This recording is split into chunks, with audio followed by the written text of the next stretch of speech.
Hi everyone, in front of me I've got Google Pixel tab, and let me share with you how to clear credentials on this device. So first of all, let's enter the settings, and then in this left section let's go to the security and privacy.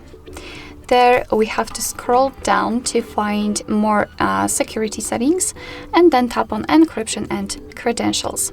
At the bottom, almost at the bottom, we've got this clear credentials option, so simply tap on it and confirm it with OK. We will also have to confirm it with the pattern pin or password, whatever you've got set. And here we had the information that the credential storage has been erased successfully. What is more, we've got the evidence right here because we cannot tap on this option.